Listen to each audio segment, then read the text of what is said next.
Game என்னன்னு தெரியுமா உங்களுக்கு? காசு எப்படி சம்பாதிப்பது, அதுதான் இந்த கேம். அந்த வேலை இல்லாம இந்த 20 டப்பால பணத்தை அள்ளி குமிச்சு வச்சிருக்கேன். பல லட்சக்கணக்கில் வச்சிருக்கேன். அப்பனா ஒரு ஏசந்தா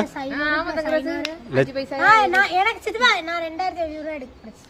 லட்சக்கணக்கில் உள்ள வச்சிருக்கேன். கப்பு இருக்கு. ஆமா, அதுல ஆளுக்கு 5 கப்பு கிடைக்கும். எத்தனை பேருக்கு எம்டியா கிடைக்க போகுது, எத்தனை பேருக்கு காசு கிடைக்க போகுதுன்னு தெரியாது. ஃபர்ஸ்ட் நம்ம சின்ன பிள்ளை இன்ஸ்டா சூப்பர் ஸ்டார்ல இருந்து ஆரம்பிப்போம். சூஸ் பண்ணு சிட்டி. ஃபர்ஸ்ட்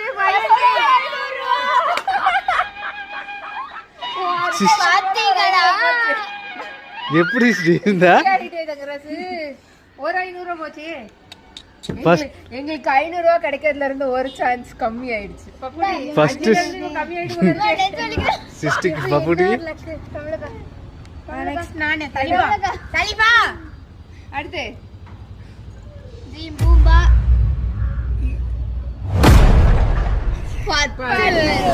பப்புகுட்டிக்கு 10 ரூபாய். ஃபர்ஸ்டே உனக்கு 10 ரூபா கிடைச்சிருச்சு. ஆமா, கரிஷ்மா கிடைச்சது. எனக்கு காலியா மட்டும் இருக்கு. ஏதோ 1 ரூபா இருந்தா கூட பரவாயில்ல. மரியாதையை காப்பாத்து. 200 இப்போ என் பொண்டாட்டி எங்க அம்மாவோட லக்க எப்படி இருக்குன்னு பாப்போம். 25 பைசா.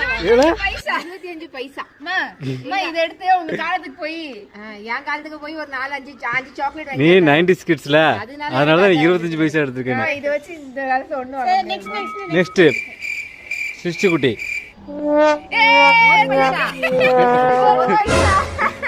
காமி 1 பைசா. அதாவது சாக்லேட் கூட கிடைக்காது. இதெல்லாம் நீ உன் வாழ்க்கையில பாத்துக்க மாட்டல, அதனாலதான் உனக்கு நான் 1 பைசா வச்சிருக்கேன்.